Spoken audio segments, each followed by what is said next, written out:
जुलहज मासे हलो हज्जु बैतिल्लाह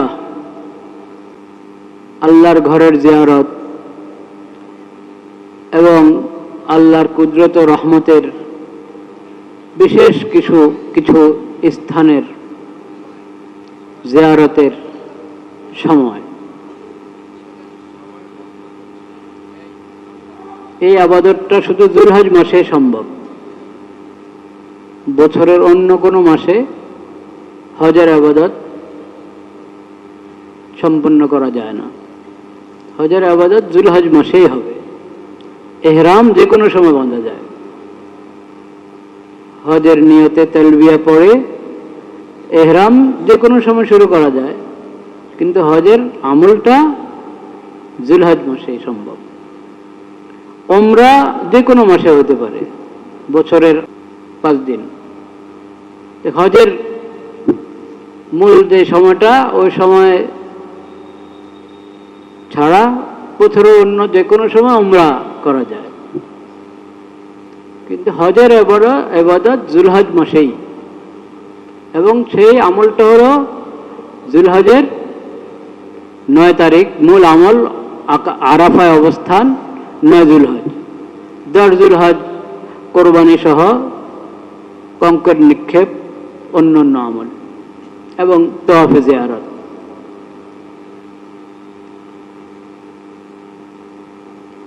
হজের যাবতীয় মাসলা মাসাইল তো আমরা নির্ভরযোগ্য কিতাব থেকে পড়ব, আলেমদের সোহবতে গিয়ে শিখব এবং আলেমদের কাছ থেকে জেনে নিব। হজ করার সময় কোনো বিজ্ঞ ব্যক্তি, যিনি আগে হজ করেছেন, হজের মাসলা মাসাইল ভালোভাবে জানেন, তার সঙ্গে হজ করব, যাতে কোনো ভুল না হয়।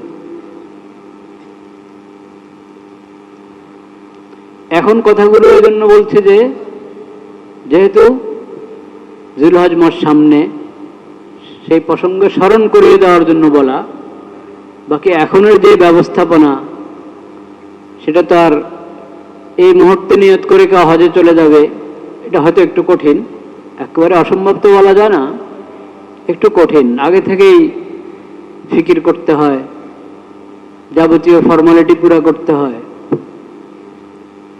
যার উপর হজ ফরজ কিন্তু এই বছর যাওয়া হচ্ছে না, সে এখন থেকে পাকা নিয়ত করি আগামী মৌসুমে, আগামী যুলহজের হজ যাতে আমি ধরতে পারি ইনশাআল্লাহ। হজ ফরজ হওয়ার পর বিলম্ব করা গুনাহ, পাপ।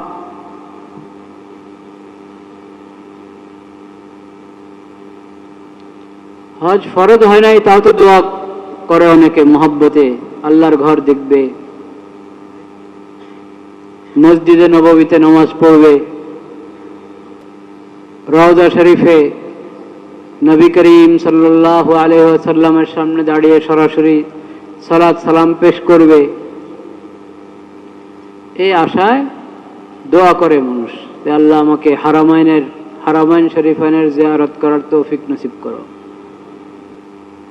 ইন্না আউওয়ালা বাইতিন মুযিআ লিন-নাসি লাল্লাযী বিবাক্কাতা মুবারাকান ওয়া হুদাল লিল আলামিন। বরকত এবং হেদায়েতের কেন্দ্র হিসেবে আল্লাহ রাব্বুল আলামিন সর্বপ্রথম ঘর, জমিনে সর্বপ্রথম যে ঘর তৈরি হয়েছে সেটা হলো বাইতুল্লাহ। মক্কা শরীফে যে বাইতুল্লাহ অবস্থিত, যার চারপাশে মসজিদে হারাম, সেই বাইতুল্লাহ প্রথম ঘর। তারপরে মসজিদে আকসা, বাইতুল মুকদ্দিস। মুবারাকান ও হুদান লিল আলামিন, সকল বিশ্ববাসীর জন্য হেদায়েতের কেন্দ্র এবং বরকতের কেন্দ্র হলো বাইতুল্লাহ।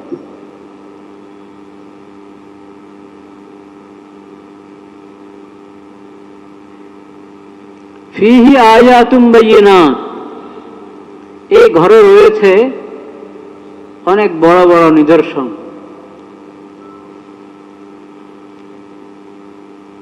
স্পষ্ট নিদর্শন। যেমন একটা আছে মাকাম ইব্রাহিম, মাকাম ইব্রাহিম। ইব্রাহিম আলাইহিস সালাম যেই পাথরের উপর দাঁড়িয়ে বাইতুল্লাহ নির্মাণ করছিলেন, সেটা হলো মাকাম ইব্রাহিম। এখনো বাইতুল্লাহর কাছাকাছিতে রয়েছে মাকাম ইব্রাহিম। তো বাইতুল্লাহ শরীফ ইহুদি খ্রিস্টানের কাউকে অস্বীকার করত যে বাইতুল্লাহকে হেদায়েতের কেন্দ্র, বরকতের কেন্দ্র হিসাবে গ্রহণ করা, সেটা হয়তো স্বীকার করত, কিন্তু ইব্রাহিম আলাইহিস সালাম নির্মাণ করেছেন বাইতুল্লাহ, এটা মানতে চাইত না। আল্লাহ তাআলা বলেছেন যে মাকাম ইব্রাহিম তো বাইতুল্লাহর সাথেই আছে। ফীহি আয়াতুম বাইয়িনাত মাকাম ইব্রাহিম।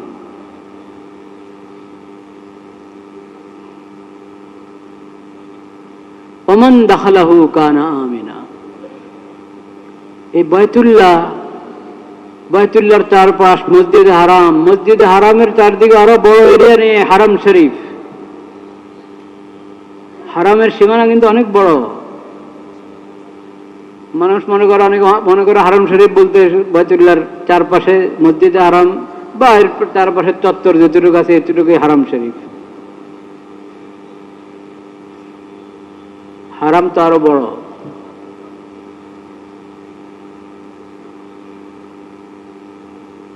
মদিনা মুনাওয়ারার দিকে যে রাস্তা, সেখানে তানঈম হলো নিকটতম সীমানা হারাম শরীফের। মসজিদে আয়েশা হারামের বাইরে। এরকম চারদিকে সীমানা আছে, চিহ্নিত আছে, আগে থেকেই চিহ্নিত। মান দাখালাহু কানা আমিনা। এই ঘর এবং ঘরের চারপাশের হারামে যে প্রবেশ করবে সে নিরাপদ। ওয়ালিল্লাহি আলান নাসি হিজ্জুল বাইতি মান ইসতাতা ইলাইহি সাবিলা। বাইতুল্লাহ পর্যন্ত পৌঁছার যার সামর্থ্য আছে, তার উপর আল্লাহর হক যে সে আল্লাহর ঘর জিয়ারত করবে, আল্লাহর ঘরের কি করবে? হজ করবে। এটা আল্লাহর হক। ওই বান্দাদের উপর যাদেরকে আল্লাহ সামর্থ্য দান করেছেন দেশে বাইতুল্লাহ পর্যন্ত পৌঁছতে পারে, আসা যাওয়ার ব্যবস্থা আছে। যে কয়দিন সে হজের কাজে সফরে থাকবে, তার জিম্মায়, তার অধীনে যারা আছে, যাদের ভরণ পোষণ তার জিম্মায়, সেই ব্যবস্থাও তার কাছে আছে। এমন ব্যক্তির উপর হজ ফরজ। নগদ ক্যাশ নেয়, কিন্তু অনেক প্লট আছে, গ্রামের মানুষের অনেক থেকে অনেক কানি জমিন আছে, ভাবে যে ক্যাশ টাকা নাই, 5-6 লাখ টাকা লাগে, এখন কি আরো বেশি? হ্যাঁ, 7 লাখ, 6-7 লাখ, তো এত টাকা নাই, এজন্য ভাবে যে হজ ফরজ না। অথচ তার যত জমিন, ওখান থেকে কয়েক গন্ডা, শহরের ভাষায় কয়েক শতাংশ, কয়েক শতাংশ বিক্রি করলে, আর শহরওয়ালা যদি হয় তো কয়েক শতাংশের দরকার নেই।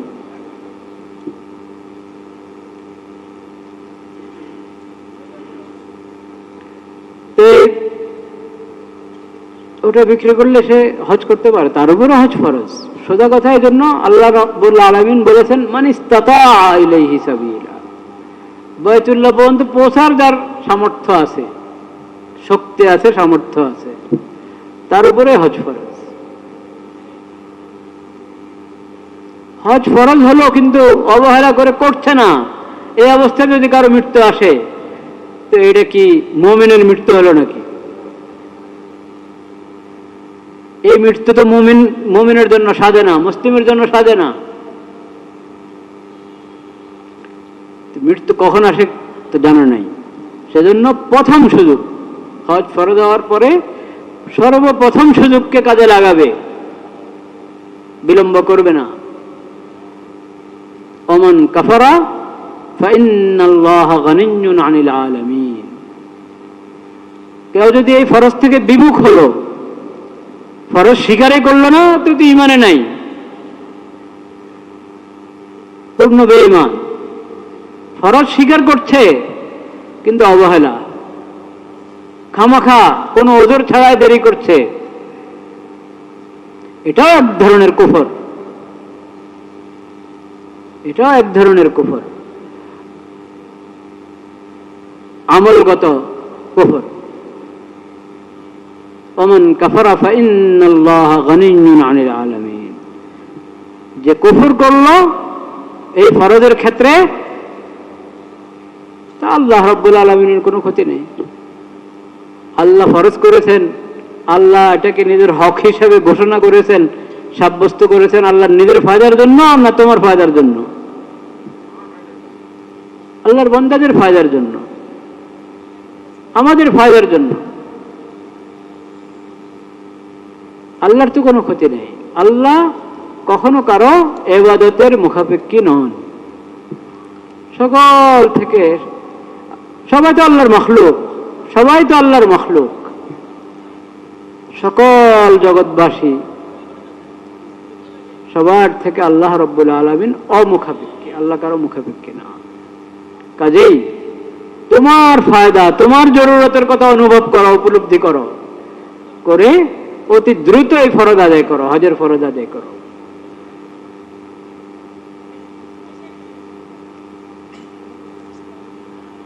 সূরা আলে ইমরানের আয়াতগুলো, যে আয়াতগুলো আমি তেলাওয়াত করলাম, 4 পারার প্রথম পৃষ্ঠার আয়াত, এগুলো এই আয়াতগুলো পূর্বাপর দেখেন। সেখানে হলো মানে যারা কিতাবী ইসলাম এবং মুসলিম উম্মতকে দেখতে পারে না, তাদের হলো বাইতুল্লাহ শরীফ আর হজ নিয়ে যত হিংসা বিদ্বেষ। উম্মতে মুসলিমা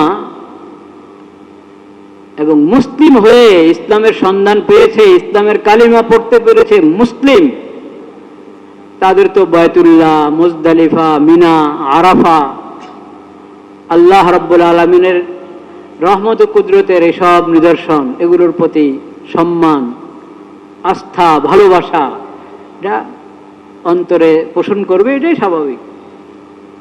এবং আল্লাহর ঘর দেখার জন্য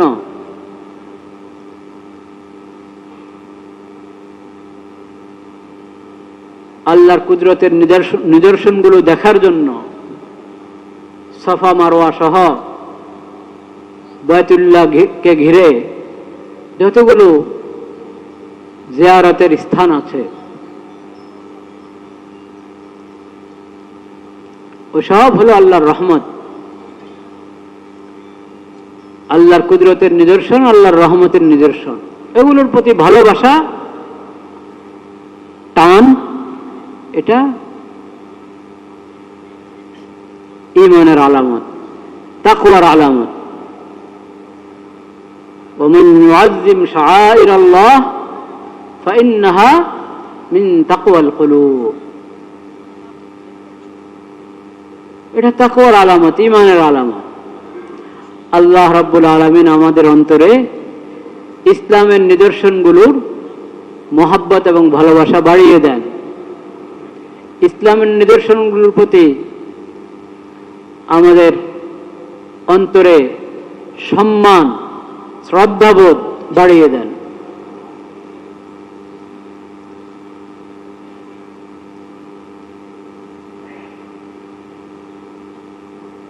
প্রত্যেক ইবাদতের মধ্যে অনেকগুলো সবক আছে, শিক্ষা আছে। প্রত্যেক ইবাদতে অনেক শিক্ষা। দুটা শিক্ষার কথা আজকে আবার আমি আমাকে সব ভাইকে স্মরণ করিয়ে দিচ্ছি। প্রত্যেক ইবাদতের মধ্যে অনেক শিক্ষা, দুটা শিক্ষার কথা আলোচনা করছি। একটা শিক্ষা হলো প্রত্যেক ইবাদতের মধ্যে তাওহীদের কথা জিন্দা হয়, অন্তরে তাওহীদের কথা কি হয়? জিন্দা হয়। লা ইলাহা ইল্লাল্লাহ, আশহাদু আল্লা ইলাহা ইল্লাল্লাহ। কারণ ইবাদত একমাত্র কার জন্য? আল্লাহর জন্য। ইন্না সলাতি ওয়া নুসুকি ওয়া মাহইয়ায়া ওয়া মামাতি লিল্লাহি রাব্বিল আলামিন লা শারীকা লাহু ওয়া বিযালিকা উমিরতু ওয়া আনা আউয়ালুল মুসলিমিন। তাওহীদের কথা অন্তরে জাগ্রত করা প্রত্যেক ইবাদতের শিক্ষা। তাওহীদ এবং তাওহীদ সংশ্লিষ্ট কাজ, ইখলাস। প্রত্যেক ইবাদতের মধ্যে কি থাকতে হবে? ইখলাস থাকতে হবে, ইহসান থাকতে হবে। ইখলাস, নিয়তটাকে খালিস করা। ইবাদত যেমন একমাত্র আল্লাহর জন্য হয়, তো ইবাদতের আমলটাও আমি করব একমাত্র কাকে খুশি করার জন্য? আল্লাহকে খুশি করার জন্য, একমাত্র আল্লাহকে রাজি খুশি করার জন্য। আমলের প্রতি আমি উৎসাহ পাবো, অন্তরে উদ্বুদ্ধ হব আমলের জন্য। কি কারণে? আল্লাহকে খুশি করার জন্য। আমলটা কেমন হবে? যত সুন্দর করে করা আমার সাধ্যে আছে তত সুন্দর করে, সুন্নত মোতাবেক, যেভাবে বিধিবিধান নবী করিম সাল্লাল্লাহু আলাইহি সাল্লাম শিখিয়েছেন এই ইবাদতের, ওই বিধানগুলো মেনে পুরো সুন্নত তরিকায় দিলকে হাজির রেখে আমি আল্লাহর সামনে হাজির। আল্লাহ আমাকে দেখছেন, আমি আল্লাহকে দেখছি, মনে হয় যেন দেখছি।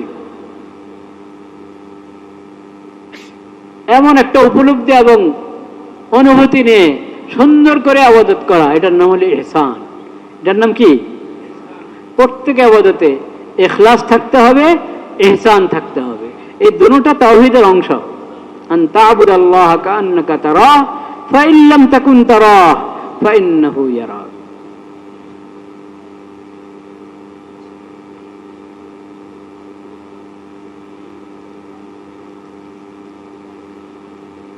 কখন ইখলাস, ইখলাস এবং ইহসান ইবাদতে পাওয়া যাওয়ার জন্য খুশু খুজু থাকতে হবে। ইবাদতের মধ্যে কি থাকতে হবে? খুশু, খুজু, দুটা শব্দ। খুশু আর কি? খুজু। আরবি শব্দ তো, নিজেদের ভাষায় বললে তো আমরা অনেক সংক্ষেপে সহজে বলে ফেলি খুশু খুজু, খুশু খুজু, খুশু খুশু খুজু। তো যাই বলেন, খুশু খুজু বলেন, আর একবার আরবি শব্দটা ভালোভাবে জেনে সুন্দর করে বুঝে যদি বলি খুশু খুজু, কি অর্থ? এটা খুশু অর্থ হলো বিনয়, অন্তরের মধ্যে বিনয় থাকা, বিনয়ী হয়ে আল্লাহর দরবারে দাঁড়ানো। আর খুজু, আমার অঙ্গগুলো স্থির থাকবে। ইবাদতের যখন ইবাদতের যে অংশে অঙ্গগুলো যেই অবস্থানে থাকা দরকার ওইভাবে স্থির থাকবে। রুকুতে যেমন থাকা দরকার, যেমন নামাজের ইবাদত যদি হয়, রুকুতে কেমন থাকবে, সিজদাতে কেমন, বসাতে কেমন, আমার ইবাদতের যখন যে অবস্থান, সে অবস্থান হিসাবে আমার অঙ্গগুলো স্থির থাকা।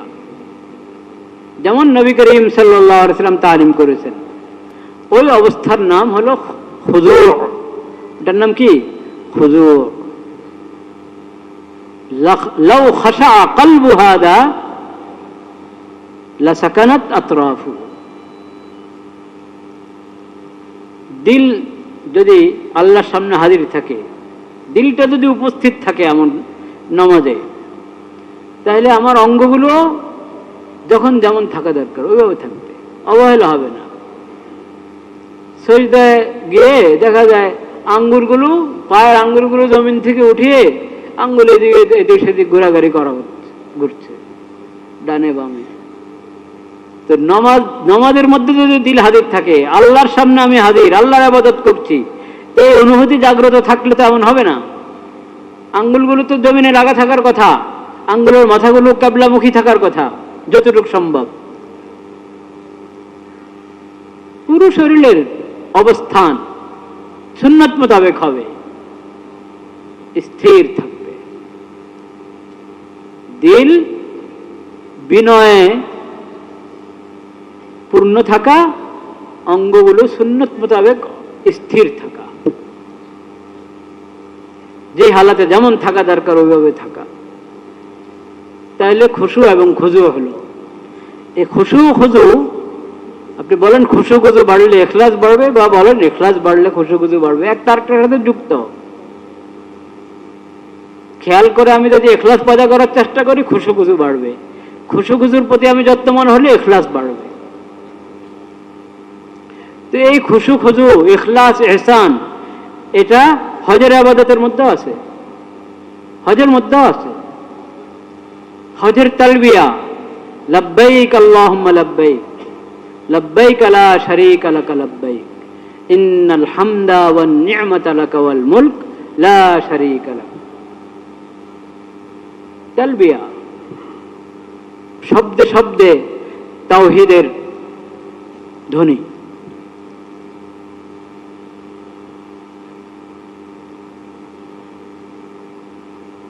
একমাত্র তালবিয়ার আকর্ষণে তো মানুষ হজের জন্য প্রস্তুত হয়ে দেওয়া দরকার।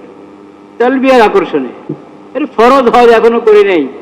দেখো হাজি সাহেবরা কিভাবে এহরাম, একা আপনার আব্বা বা আপনার বাড়ির কাউ, ঘরের কাউ, ফ্ল্যাটের কাউ যাচ্ছে, হজে যাচ্ছেন, এহরামের কাপড় পরে তালবিয়াটা যখন পড়া শুরু করে, তো সবার মনে খুশির, আনন্দের জোয়ার আসে কিনা?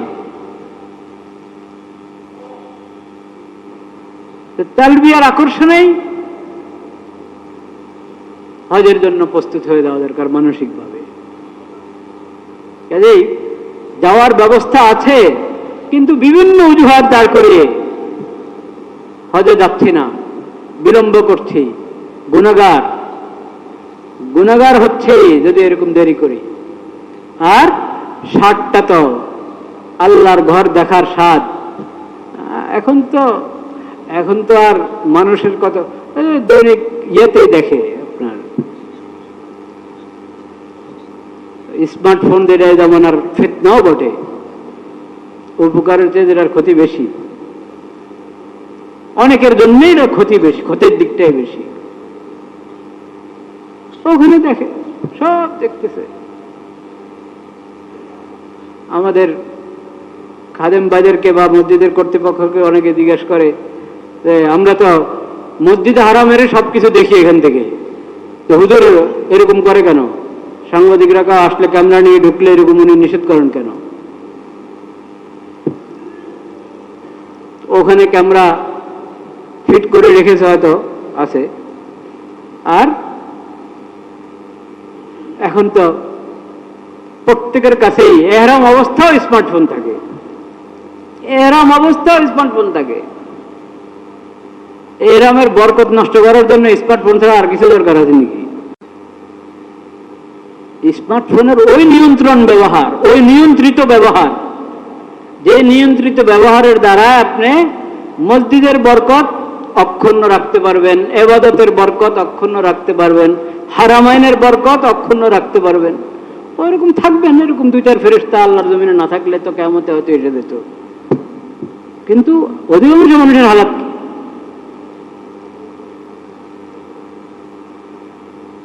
মসজিদে হারামে ঘুরছে, এবার এদিকে ঝিলিক মারে, ওইদিকে ঝিলিক মারে। এখানে দেখেন না, পকেট থেকে বের করে করে খুতবা চলা অবস্থায় যে যখন মনে চায় তখন। আরে এই বয়ান শোনার কি বিধান, এটা তো জেনে নেন হুজুরদের কাছ থেকে। কিন্তু আরবি খুতবা, ওটা তো জুমার নামাজের অংশ। ওই খুতবা চলা অবস্থায় কিভাবে আপনি পকেটে হাত দেন, স্মার্টফোন ব্যবহার করেন, চালু করেন, ভিডিও করেন, ছবি তোলেন, ধরে রাখেন, তো ফরজ নষ্ট হচ্ছে আপনার।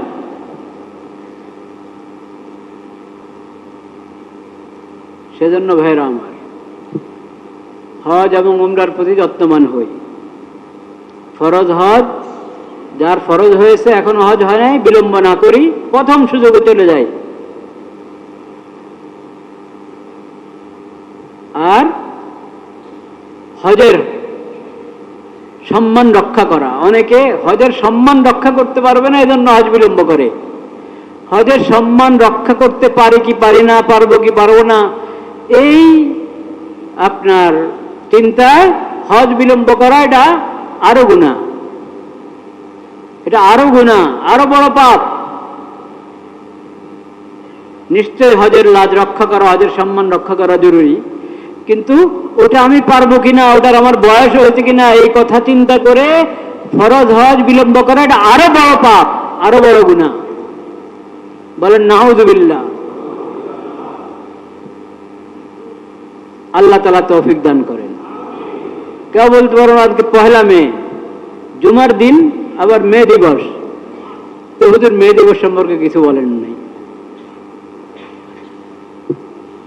সেই আলোচনা আমি অনেক জুমা আগে করেছি, আল্লাহ হায়াত রাখলে আগামী জুমা বা এর পরের জুমা করতে পারবো ইনশাআল্লাহ, সে আলোচনা হবে ইনশাআল্লাহ।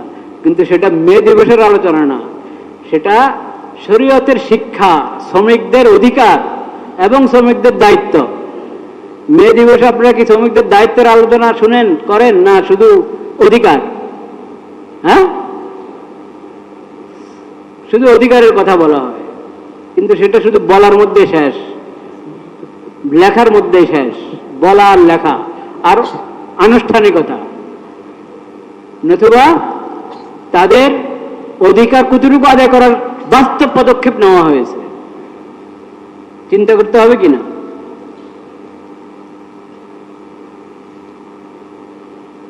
এবং